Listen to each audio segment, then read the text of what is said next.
जय जिनेन। मैं जैनी धार्मिक पाठशाला में आप सभी का स्वागत करती हूँ। आज मैं आई हूँ एक नए टॉपिक के साथ जिसका नाम है दया के 12 बोल।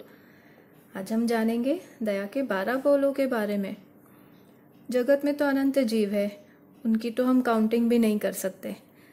जिसमें जान होती है, जानने की शक्ति होती है, जो सुख क्या है, दुख क्या है, जो इन्हें इन सब सुख दुख को जान सकता है और जो छोटे से बड़ा होता है वह सजीव या फिर जीव कहलाता है, लिविंग थिंग भी कहलाता है।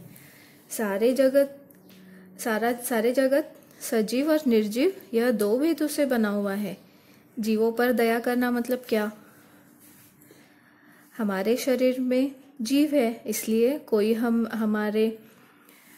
हमें छुए, हमें मारे या कोई हमें प्यार करे तो हम जान सकते हैं, है ना, कि उसी तरह जगत में अनंत जीव है। कौन उन्हें कष्ट पहुंचाता है, कौन उनकी रक्षा करता है, यह सब जीव सब जानता है। भगवान महावीर ने हमें कौन सा धर्म बताया है? जी हाँ, अहिंसा परमो धर्म, है ना। तो हमें जीवों की हिंसा नहीं करनी चाहिए या अपने शक्ति अनुसार जितना हो सके उन्हें कष्ट नहीं पहुंचाना चाहिए। अगर हम उन जीवों की रक्षा करेंगे, उन्हें कष्ट नहीं पहुंचाएंगे तो भगवान ने हमें इसके लिए 12 गिफ्ट बतलाए हैं। ये कहिए कि दया के 12 बोल बतलाए हैं। वह कुछ इस प्रकार है। पहला बोल कहता है, अगर हम जीवों की रक्षा करें तो हम दीर्घायु होते हैं, हमारा आयुष्य अच्छा और लंबा होता है, जिसे हम धर्म में बिता सकते हैं। दया का दूसरा बोल हमें कहता है कि अगर हम जीव पर दया करें तो हम अच्छा सौंदर्य पा सकते हैं, अच्छा रूप प्राप्त होगा हमें। आजकल हर किसी को अच्छा दिखना है, अच्छा सौंदर्य पाना है, तो हमें जीवों की रक्षा करके अहिंसा के मार्ग पर चलकर हम यह दूसरा बोल सार्थक कर सकते हैं। दया का तीसरा बोल कहता है, अगर हम जीवों की रक्षा करेंगे तो हमें निरोगी शरीर प्राप्त होगा। हमें अच्छी फिट लाइफ चाहिए है, बीमारियों से दूर रहना है, तो हमें भगवान ने बताया हुआ तीसरा बोल अपनाना चाहिए।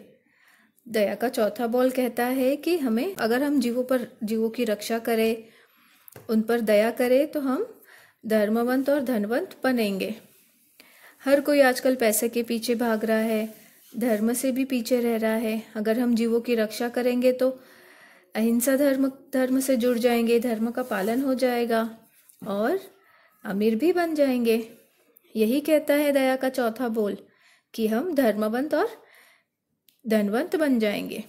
दया का पांचवा बोल हमें कहता है कि अगर हम जीवों की रक्षा करेंगे, जीवों पर दया करेंगे तो भोग उपभोग का सुख मिलेगा। भोग उपभोग मतलब क्या होता है? जो भी वस्तु हमें सुख देती है उन्हें भोग उपभोग कहते हैं। जैसे एसी है, हमें ठंडा ठंडा अच्छा लगता है, बड़ा घर अच्छा लगता है, बड़ी बड़ी गाड़ियाँ अच्छी लगती है, यह सब भौतिक सुख कहलाते हैं। उनको हम पा सकते हैं अगर हम जीव दया करें। यही पांचवा बोल कहता है कि अगर हम जीवों की रक्षा करें तो हमें भोग उपभोग की सारी सुख सुविधाएं प्राप्त हो जाएगी। दया का छठा बोल कहता है कि संतोषी होवे। अगर हम जीवों पर रक्षा करें तो हम संतोषी होंगे। आजकल हर कोई पैसे के पीछे भाग रहा है, पढ़ाई में भी आगे रहना है, सभी चीज़ों में आगे रहना है, फर्स्ट रैंक के पीछे, विनिंग के पीछे भागता रहता है, पर कोई सेटिस्फाई नहीं है, कोई संतोषी नहीं है। हर किसी को और चाहिए, किसी को और पैसे चाहिए, किसी को कुछ और खिलौने चाहिए, किसी को और बहुत सारे कपड़े चाहिए, बहुत कुछ चीज़ें चाहिए है। पर भगवान कहते हैं अगर हम जीव दया करेंगे तो यह सब मिल जाएगा जो हमें सुख और संतोष देगा। दया का सातवां बोल हमें कहता है कि अगर हम जीव दया करेंगे तो हमें एक दिन देवता का पद भी मिल सकता है, देवता भी हम बन सकते हैं। अगर हम जीव दया करेंगे तो संतोषी रहेंगे तो हम अगले भाव में एक देवता पद भी पा सकते हैं, उसको देवता पद को भी प्राप्त कर सकते हैं। तो जीवों की रक्षा रक्षा करे और अच्छी गति को प्राप्त करे। दया का 8वां बोल कहता है कि अगर हम जीव दया करेंगे, अहिंसा का पालन करेंगे, तो हम भविष्य में चक्रवर्ती का पद भी प्राप्त कर सकते हैं। उनकी सारी संपत्ति, सुख सुविधाएं, उपलब्धियां, सुख सुविधाएं सभी प्राप्त कर सकते हैं जो एक चक्रवर्ती के पास होती है। तो ये कहता है हमारा 8वां बोल कि एक दिन हम चक्रवर्ती बनेंगे। दया का 9वां बोल कहता है अगर हम जीव दया करें तो हम एक दिन साधु का पद भी प्राप्त कर सकते हैं, साधु बन सकते हैं। जब भी हम एक जीव की रक्षा करते हैं, हमारे मन में जीवों के प्रति सांत्वना जागृत होती है और हमें वैराग्य आकर साधुत्व प्राप्त हो सकता है और हम दीक्षा भी ले सकते हैं। भविष्य में हम जीवों की रक्षा करें, उनके प्रति सांत्वना दिखाए तो हम एक साधु अणगार बन सकते हैं। यह था दया का 9वां बोल।